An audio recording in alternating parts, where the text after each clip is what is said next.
class, lecture number 16. We have lecture 17, then we have our second examination. So, second exam is right upon us here, my friends, and somewhere through all of this, I've got to get a review for you and finish this material in this block of instruction here. All right, the last time we were together, we talked about automobiles, of course, fun thing to talk about, and we mentioned about the Wright brothers' flight.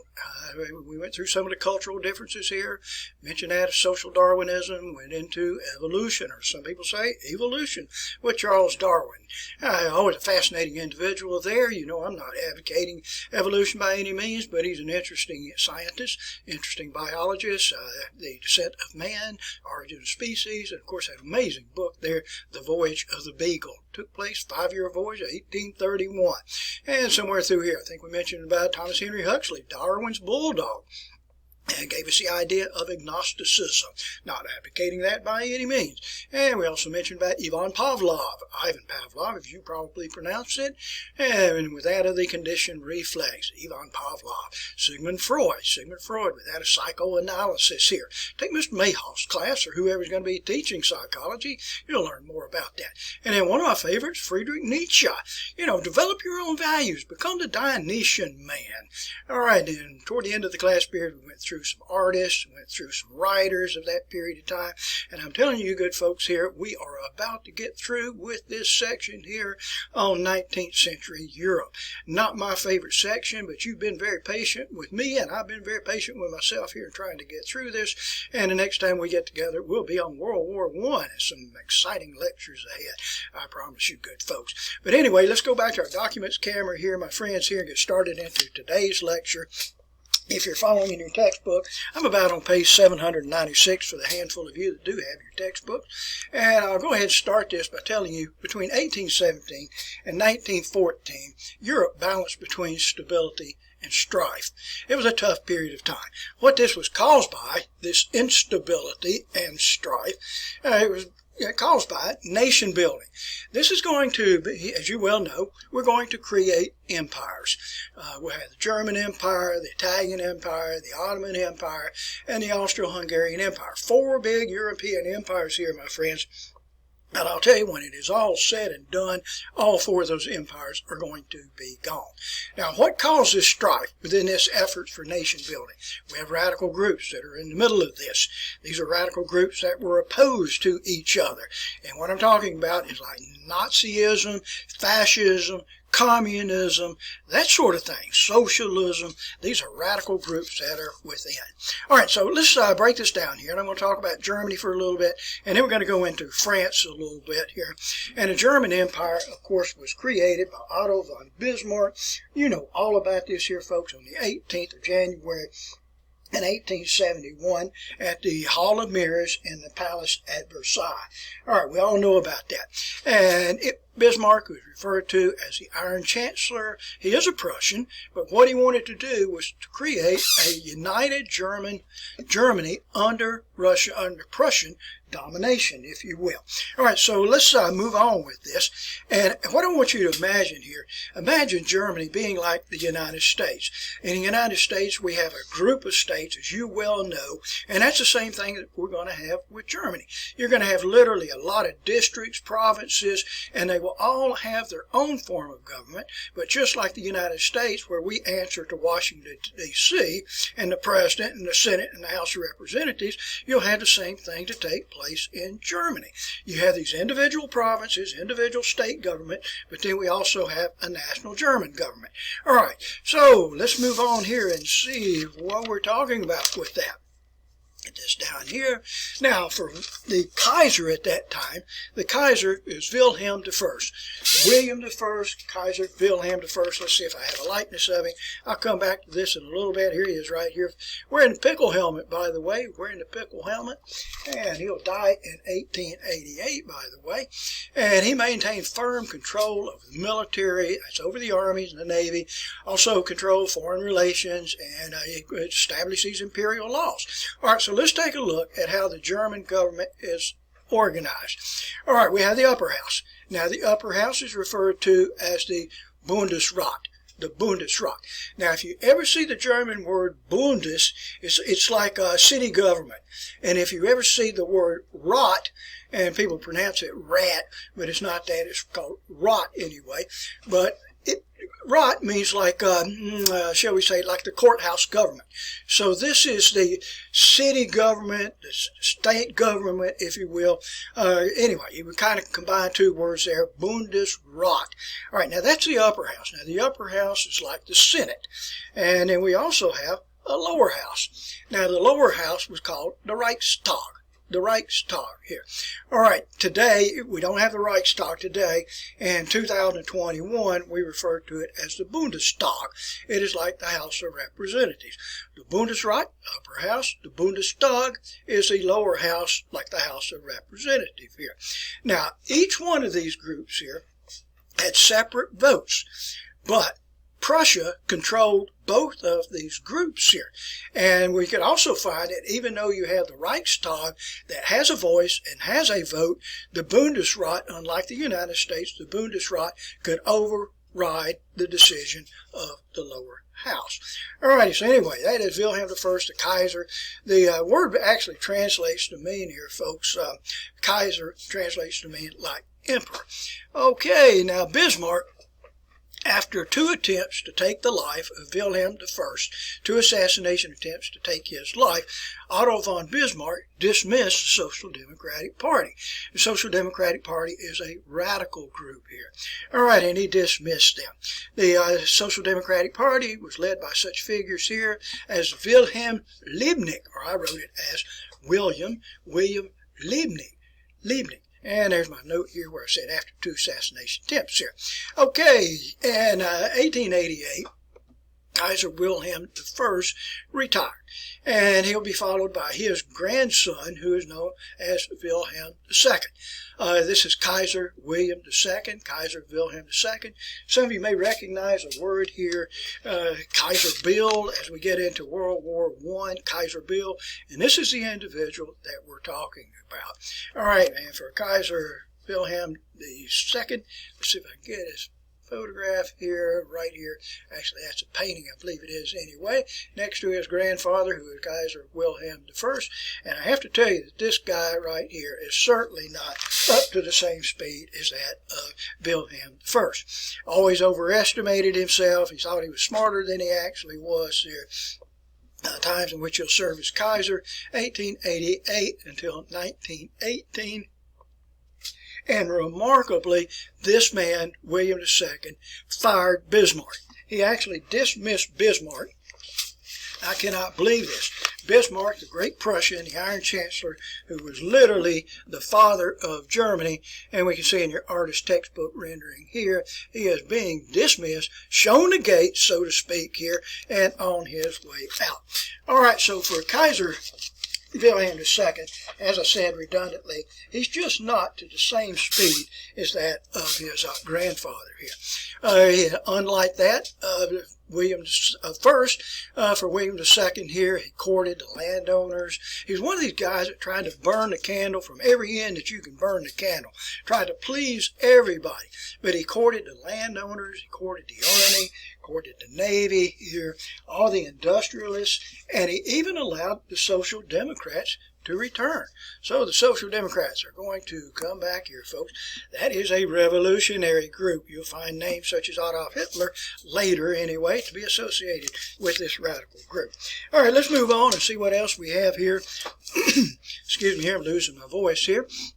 And I want to switch over to another country, and let's go to France here, folks. After the Franco-Prussian War that took place in 1871, France was literally humiliated with this. And France was divided. What are we going to do here? What type of government? Do we go back to another Napoleon? And in fact, that was considered to go to another Napoleon, and that did not take place. But at this time, France established the Third Republic, and this Third Republic, which developed a new constitution, Constitution. And this is going to bring about a government that's more in line with that of Germany or even the United States for that matter. And so the French government was organized with I don't know why I started with lower house instead of the upper house, but the French government was organized around a lower house, and this lower house, which is known as a Chamber of Deputies. Chamber of Deputies. There was also an upper house. The upper house was known as the Senate, and there was a cabinet of ministers to include a president of France, like a premier of France. So we don't have an emperor of France like we did with Napoleon I and Napoleon III. Now, one of the things that's going to happen in France, and may still be there today, too, I don't really know about this, but one of the things that will happen during the 1880s, 1890, there was, it looked like some malfeasance between some Jewish bankers in France. And so France began to develop this wave of anti-Semitism. And if you don't understand that word, anti-Semitism, this means to be against people of the Jewish faith, to hate people that are Jews here. Anti-Semitism.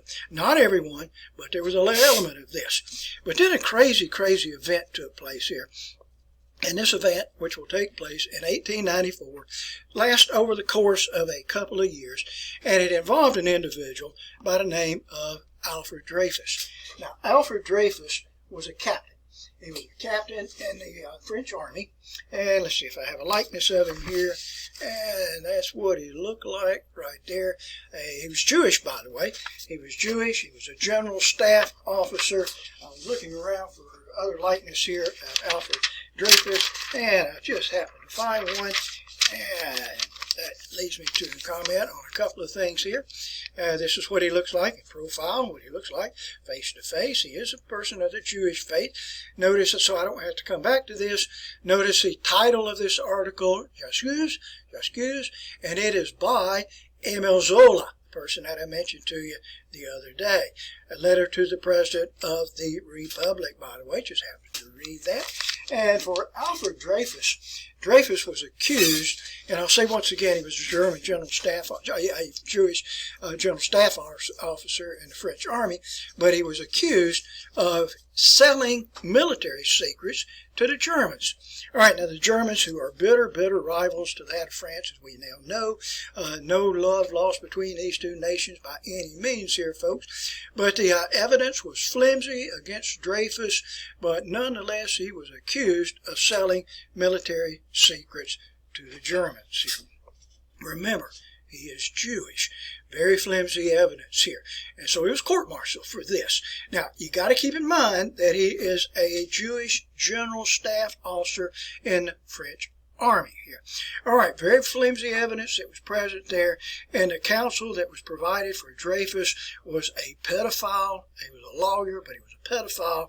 So immediately in the courts martial, this went against the favor of Alfred Dreyfus. So he is, honestly here, folks, he is presumed to be guilty even as charged with this. And Dreyfus was found to be guilty. He was stripped of his rank. He had his sword broken over his commanding officer's knees. It was just completely a humiliating affair for Dreyfus, and he was sentenced to life imprisonment at Devil's Island. And we'll go back to this, so I'll show you where we are here, folks, at Devil's Island. All right, now, if you don't know where Devil's Island is, what I'd like for you to do is go to where the country of Venezuela is, and French Guiana, which is present on the northern coastline, if you will, of South America. It is an island where hardened criminals in France, where they are sentenced to. I'm wondering, have any of you ever watched the movie Papillon? You probably pronounce it Papillon, but it's Papillon. The title here translates to mean butterfly. And in fact, there was a real Devil's Island, and there was a real Papillon. And they called him Papillon because he had a blue butterfly, which was tattooed right here on his thoracic cavity. They came out with a movie, Papillon, a couple of years ago. It was pretty good. I enjoyed that movie. But the original one, which came out in the 1970s with Steve McQueen, that is the best one here, folks. So if you get the opportunity to watch Papillon, you watch it. But when you go to Devil's Island, if you're sentenced there, you're sentenced there for life. You never go out of there. In very, very rare cases are you released from that. And no one escapes. No one escapes. Except the person I mentioned to you earlier. The real Papillon actually did escape here, folks. But anyway, and that's where Alfred Dreyfus was sent to. All right, now what this is going to do, this literally divides France. All right, France will be divided into two distinct groups here. One group which is pro-Dreyfus and the other group which is anti-Dreyfus. So let me get my little cover here so we can go over here and not block your further reading down anyway. All right, so with a pro-Dreyfus group, this will consist of individuals that are socialists, communists, liberals, if you will, here, Jews, Emile Zola, who wrote this piece, which was called J'excuse, if you will, and the other half of France, which is probably more than half of France, were the anti-Dreyfus group, which was the French government itself, Catholics, anti-Semites, if you will, and the military. Those were the two groups here. This is referred to as the Dreyfus Affair. And then it was realized that the evidence that been brought against Dreyfus was a hoax. It had all been fabricated here, folks. And as it turned out, Richard Dreyfus was exonerated of his crimes. He was brought back into the military, promoted to major, and restored to his rightful position and also his rightful rank is what I'm trying to say here, folks. Okay, now let's move on to Great Britain for a few minutes here, folks. In Great Britain, one of their reform bills that took place is called the Second Reform Bill of 1867, which will significantly increase the number of individuals that are allowed to vote. Not with females. I am talking strictly about males, and about 1/3 additional numbers of males are given the right to vote with this Second Reform Bill of 1867. All right, granted voting rights to over 1/3 of England's males. Now, in England, as we've talked about earlier, England's government consisted of two groups here, and I'm not talking about the House of Commons, the House of Lords. We have the Liberals, and these Liberals, which are the Whigs, which are opposed to the King, and we also have the Conservatives who are Tories, who are in favor of the King, and we have one individual here that was, you don't need to recognize him, one individual by the name of William Gladstone. Let's see if I can find him. This is the best likeness I can do of him right here. William Gladstone, who is president right there. And I've got a habit of not leaving those on there long enough for you to appreciate that. And the other party here, most noted here, was the Conservative Tories. And this representative, Benjamin Disraeli here. I do not have a likeness here of Benjamin Disraeli, but one thing I remember about him is a famous quotation. There are three kinds of lies. There are three kinds of lies. We have lies, and we have damn lies, and we have statistics. And isn't that about the way that it works here, folks? Benjamin Disraeli. All right, back we go here, folks, and we will move right along. Now, another party will organize. So in addition to the Conservative Tories and Liberal Whigs, we also have another party, which is called the Labour Party. And by golly, I misspelled that, folks. I spelled it in English. It's Labour. If you are in England today, I didn't write the names here, but two individuals closely associated with the Labour Party here. David Lloyd George, you'll hear more about him, not today, but at a later time, and Winston Churchill, two individuals closely associated with the Labour Party. All right, now, a big movement that's going to take place during this time, and I'm talking about the 1890s, and I'm going on into, say, 1913, 1914, women's suffrage. Now, this is going to be organized mostly around the middle class. These will be the women that are striving to get the right to vote, not just the ordinary working class women, if you will. And it's called women's suffrage, and I'm sure you know that word here, folks. Suffrage means the right to vote. And during this period of time here, women will gain more rights. Women will have the right, I'm talking about middle class women, will have the right to which you can actually own property. You can even own property when you're married here. And that was so unusual because when you married for a female, you gave up your rights for property ownership.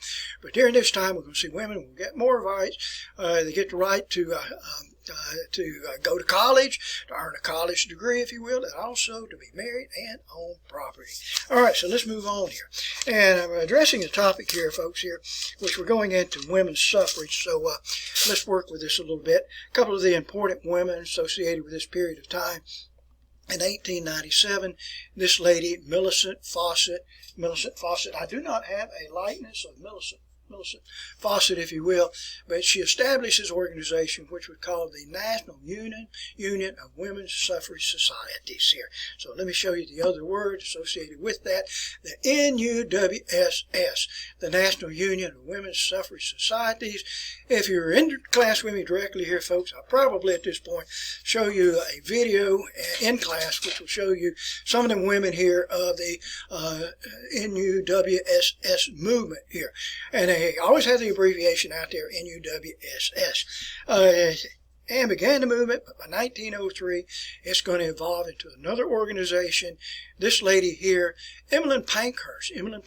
Now, we should remember both these ladies, Millicent Fawcett with the National Union of Women's Suffrage Societies, and this lady, Emmeline Pankhurst, and she is associated with this group. It's not a rival group. They're working for the same cause here. Get women to have the right to vote. The Women's Social and Political Union, abbreviated WSPU. And during those times, if you see photographs of women of that period of time, you will always see WSPU, NUWSS. It will be everywhere here, along with the slogan, Votes for Women. And did I write that out for you here? I wrote it down, a couple of lines here, but you'll see this everywhere. Votes for women. So how do these women gain attention? Well, they gain attention for their cause by doing radical things. They're a firm believer that if you do things and get noticed, then this brings attention to your cause. So what they began to do was to go into the House of Commons, go up into the upstairs where we have the visitors gallery to be present right there, and they would literally chain themselves to the railings, toss the keys away so that they could not be forcibly removed. Create a disturbance when the bobbies would come up, when the police would come up to try to force these women out of the visitors galleries. They could not be removed because they were chained to the rails there. And then they would begin to slash museum paintings, to go into the very prestigious museums in London and elsewhere and just take fleshing knives and just start carving up the painting itself. And that will get attention for your cause. But the best thing that they did, and this was the icebreaker that beat all of the others here, folks, they would go to golf courses and travel to where the golf greens were and then take acid and pour acid, paint acid, into the greens there with the slogan, Votes for Women. And what this meant is that when the grass would die from the acid that was present there, then it was just like a tattoo, Votes for Women, so that all of those men on the golf courses could read that here. And that was the final straw for these men. And I don't know if you're aware of it, but golf in Scotland and golf in England, that's a sacred right. And for you to put Votes for Women and acid on that green, that is just the most blasphemous thing that you could actually do. All right, so that's when men began to react to this. And they would arrest these women. If you were in class, I'll show you some illustrations here of these women that have been incarcerated, led away to jail, if you will, placed in a jail where probably these women would go on starvation diets. And that was just whatever reason, that's what they would decide to do. And they wouldn't eat for 30 days, something like that, and waste away, if you will. And then the police began to undergo what was called cat and mouse, in which they would force feed these women.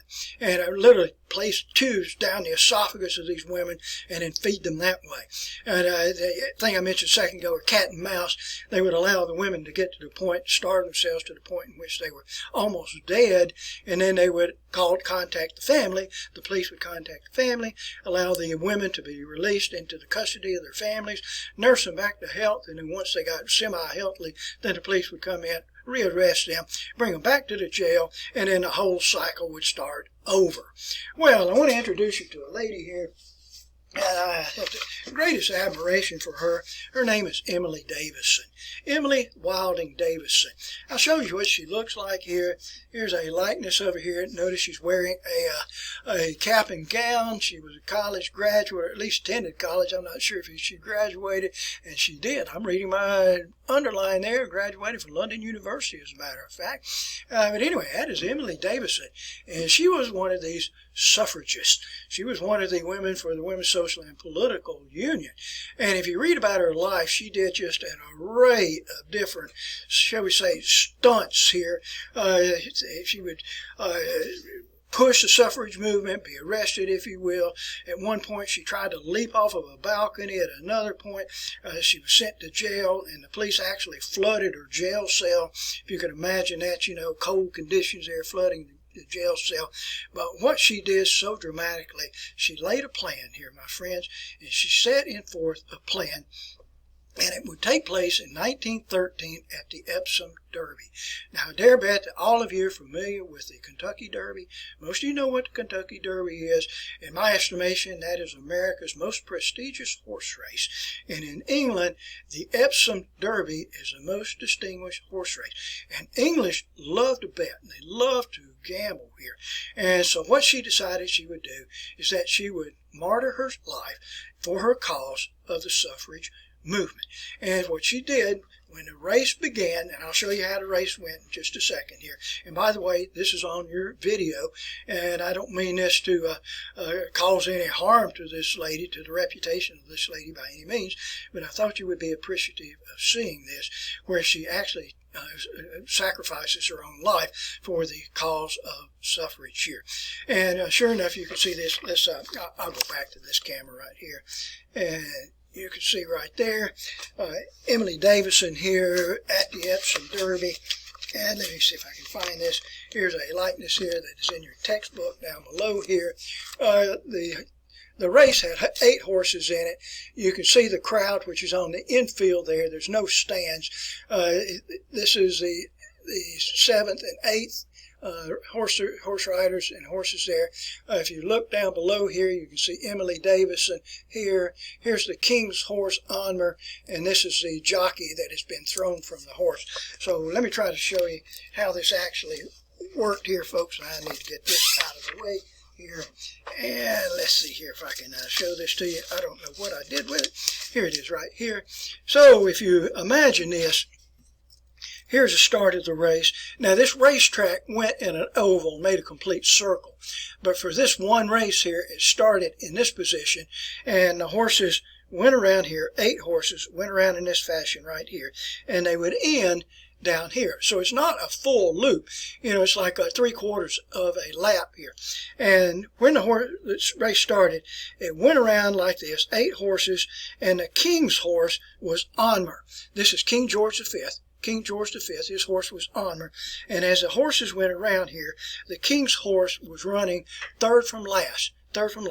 And where Emily Davison was, she was here.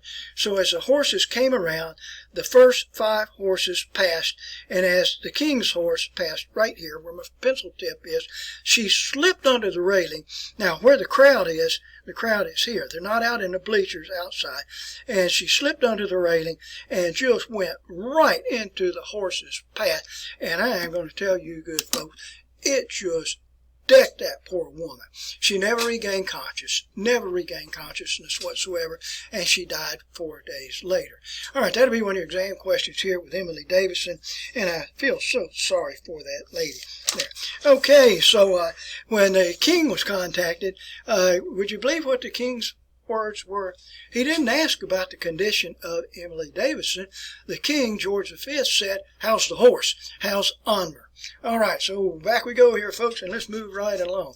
So women will get their right to vote, and they will be given the right to vote before women in the United States of America, by the way.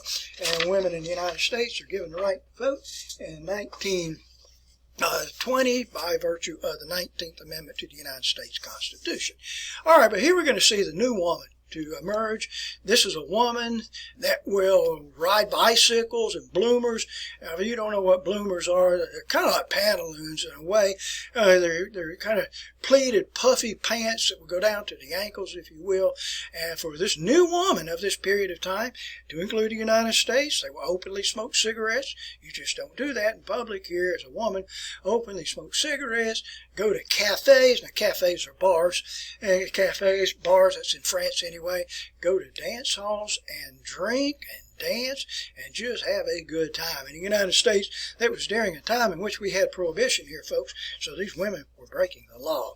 All right, now, Russia was the only European nation to actually go from instability to insurrection. Instability to insurrection. It was the only nation to do that during this period of time here. All right, so let's go back in time. I want to mention to you about one of the czars from this period, and his name is Tsar Alexander II. He served, or he was a czar from 1855 to 1881. In 1861, he liberated the serfs. He did away with serfdom. So he was referred to as the Tsar Liberator. That's what he is called. He is called the Tsar Liberator. All right. Now, during that time, and it may seem great that the serfs are liberated, but during that time, the Russian villages existed as a mirror. That's M-I-R. Now, I spelled it for you in Cyrillic. I spelled it for you in Russian here. And so it's M-I-R in Russian. Now, what this actually translates to mean, it means village commune. The mirror is a village commune. Most of you have at least heard about it before, about the International Space Station. It is a wonderful thing to see here, folks. If you'll get the proper app on your iPhone here, you can identify when the International Space Station, ISS, is going to fly over your particular hometown, and you can get out at the night, and you can actually see it fly over. That's amazing here, my friends. I forget what it is. It's about 200 miles above the Earth, and you look up there and you think, wow, and it moves rather fast through the skies here, folks. But try to find that, you know. But the original ISS was a mirror. It was the Soviet space station. It's not the Soviet space station today, but it was named the mirror. So anyway, that's what mirror means, is a village commune. And if you would think that life would be rather pleasant here, take another thought with that, because it is not. Activities are very closely guarded. New individuals are not allowed to come into the village. If you live in the village, you're not allowed to exit the village. We don't want anything contaminating that mirror. And if we get outside influences coming in, they bring in new ideas. We don't want that. And if we have people that are there, we don't want them to leave. We want to keep everything in-house, if you will. Propaganda will take place. You'll be brainwashed within the schools itself here. All right, let's see if I wrote some. You have censorship of the press, if you even have the press, to take place here. And like I said earlier, it restricted people from actually moving in and out. All right, now some of these things associated with this. There's some individuals of that period of time, and we give them a name, and this is just an overall, just a broad painting of this name here. It can be pronounced nihilism or nihilism here. These were a group of terrorists. And let me define this for you here, nihilism. There's no meaning or purpose in life. It's a defeatist attitude. There's no meaning or purpose in life. The whole social system, there's nothing in it that's worth preserving. All right, so they're terrorist groups, if you will.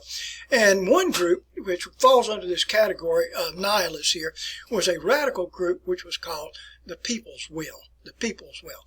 And in 1881, they assassinated the Tsar Liberator Alexander II here.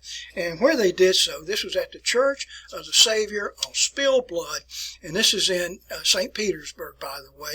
It's a most beautiful, beautiful church. If you go to St. Petersburg, you can't miss it. You've got to take the time to go there. I've told you before about St. Petersburg. It's nothing but a series of canals that interlace all these little man-made islands that are present there. So this is the name of it here, the Church of the Savior on Spilled Blood, and that's where the where the Tsar Alexander II was assassinated. Notice the onion domes at the top there. And for you to go inside that church, there is a charge for that, unless you're going for a worship service. Here's another likeness of the church here, the Church of the Savior on Spilled Blood. And this church was built on a site in which Alexander II was murdered here. And what actually happens here, he was riding in his carriage, and the nihilists from the People's Will threw a bomb. It was actually like a hand grenade, and they threw a bomb, and the bomb went under Tsar Alexander II's carriage, and it blew up. But the flooring of the carriage was so thick that it did not harm the Tsar. And then very foolishly, the Tsar stepped out of the carriage, and when he stepped out, he was standing there on the road, and another bomb, another hand grenade, was thrown under him, and it went off between his legs, and it seriously, grievously injured the Tsar, and he bled to death right there on the spot. All right, so anyway, the Church of the Savior on Spilled Blood. An amazing place to visit there, by the way. All right, and he'll be followed by the next Tsar here, who is Tsar Alexander III. Alexander III did not allow Russia to participate in any wars, and hence he is given the name the Peacemaker. Alexander III. But under Alexander III and his successor, his followers, we're going to see some serious counter-reforms to take place. Stern repression will take place here, the use of secret police who spy on individuals, trying to identify individuals under the People's Will and the other nihilist groups that we have there in Russia at that time. All right, I'll continue on with that in just a second here. And when Alexander III died in 1894, he'll be followed by his son, Nicholas II. Tsar Nicholas II, a lot to talk to you about with Nicholas II in the next couple of lectures here, folks. He was not nearly as strong of a ruler as that of Alexander III. A short individual. If I get a chance, I'll show you a couple of photographs of him at later times anyway. His reign, if you want to call it that, as Tsar. And he is a Romanov, by the way. He is a Romanov, and he will be the last of the Romanov Tsars. But his rule was 1894 to 1917. Notice the date there, 1917. That is during World War I. And under Alexander III and Nikolai II here, they will bring about a regime of stern repression and Russification. And what I mean by Russification, we're going to make good Russians of everyone. And this means that in all the people that are present in Russian-controlled areas, and I'm talking about Russian-controlled Poland, Russia-controlled Finland, even people of the Jewish faith here, we're going to force upon them Russification.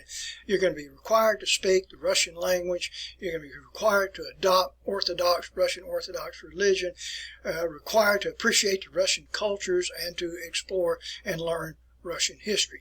In other words, we're going to make Russians out of you. I don't think I wrote this down, but it was also at this period that you would have a number of pogroms to be established there, and that's the massacre of people of the Jewish faith. All right, let's move on here, folks. And during this time, we're going to see some revolutionary groups to emerge. One group here, it's going to sound like similar titles, but it's not. One group, which was referred to as the Social Revolutionaries.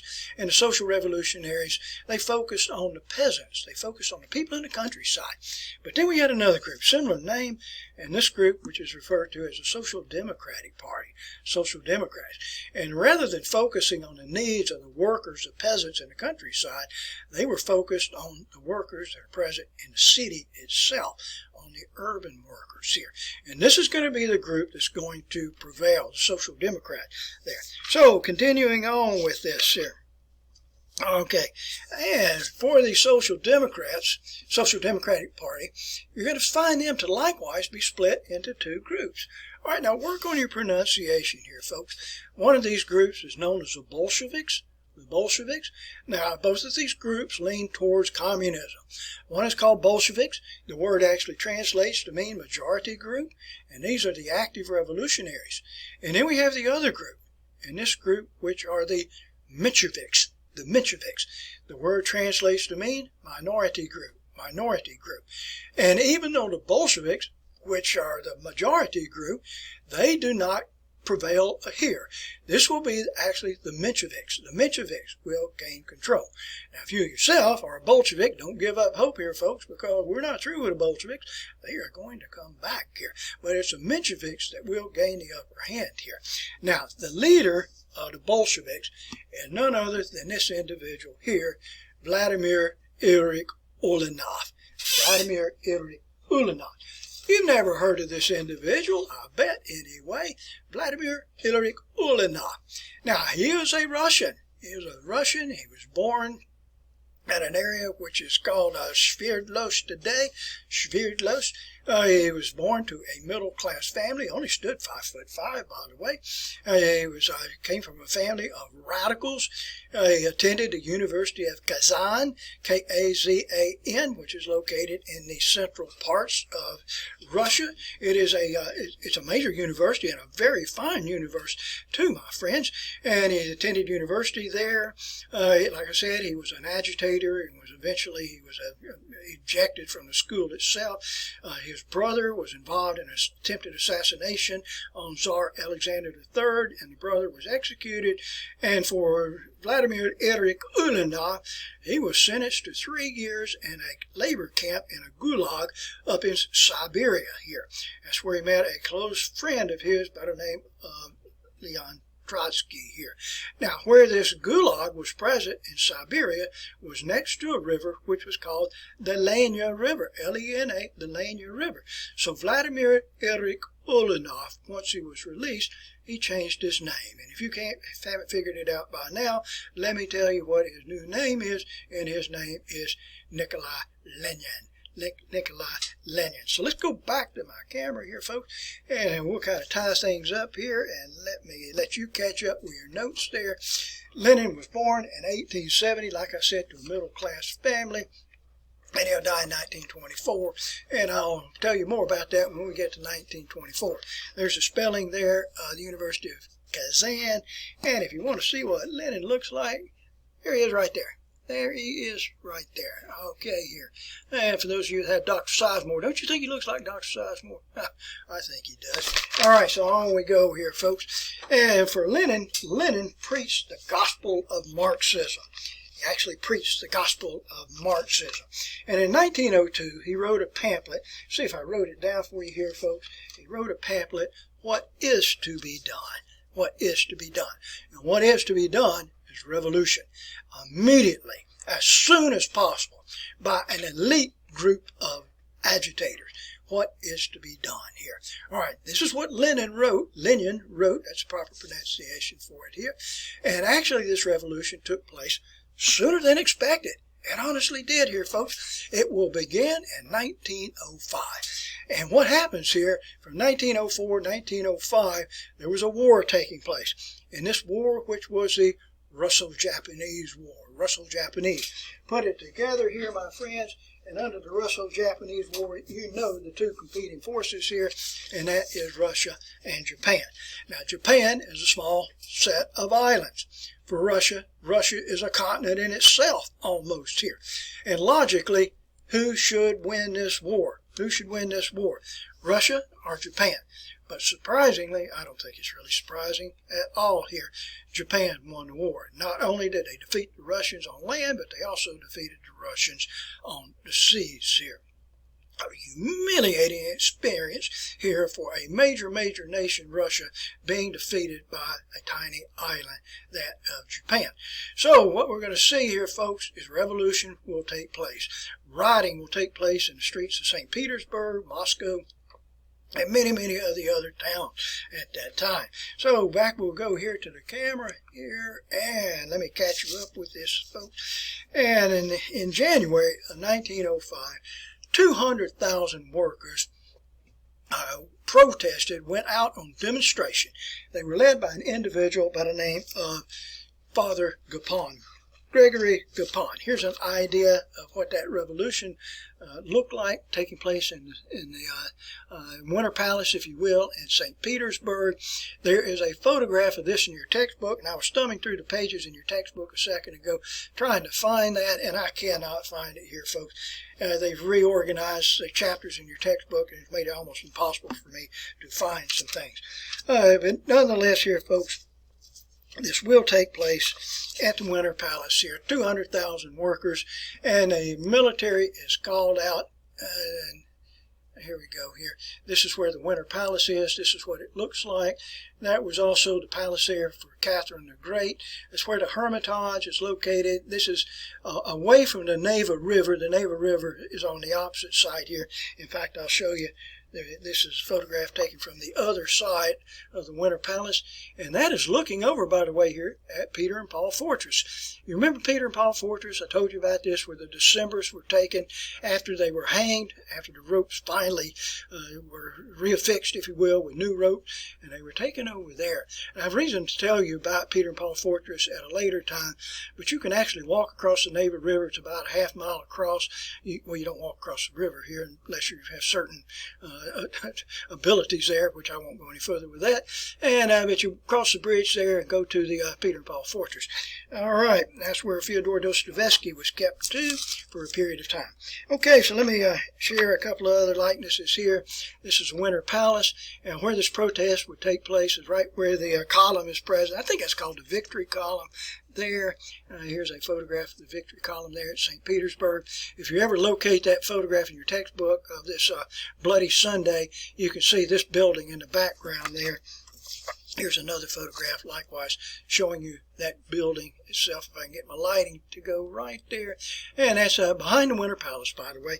And that's where this 120,000 individuals came out. Okay, so the army was called out. The army fired upon these protesters, and lives were taken here with that. But for the Tsar, and by the way, I don't want to leave this without mentioning this. This is referred to as Bloody Sunday. Bloody Sunday. 22nd of January 1905, we had 130 individuals killed. And for Nikolai II here, he issued his October Manifesto. And under his October Manifesto, he claimed that no new laws, no new taxes would be placed upon the people without the approval of the Duma. That's D-U-M-A. The Duma is the Russian parliament here, the Russian parliament. Fortunately for Nikolai II, the army remained loyal to him. And that is the only thing that kept him from being deposed in 1905.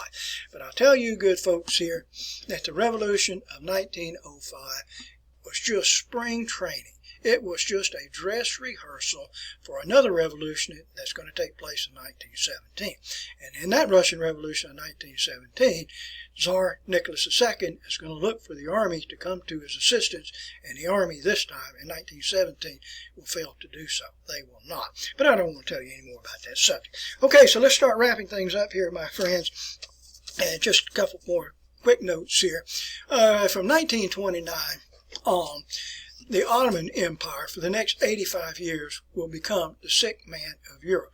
We had this tremendous Ottoman Empire out of Turkey, if you will, but now it's going to be crumbling, and crumbling very, very rapidly. Greece gained its independence. That was a part of the Ottoman Empire. Greece gained its independence in 1829. Serbia gained its independence in 1829. In 1878, we're going to have a second Russo-Turkish war. The first Russo-Turkish war was the Crimean War, by the way, but now we're going to have the second one. And Russia is going to run roughshod, if you will, over the Ottoman Empire. The Ottoman Empire is not going to disappear, will not disappear until 1918.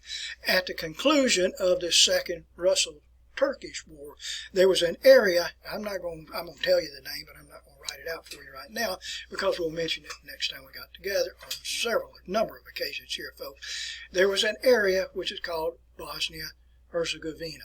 Now, Bosnia-Herzegovina is in the Balkans, and it is going to be taken away from the Ottoman Empire, and Serbia will hope that it's going to get that area of Bosnia and Herzegovina.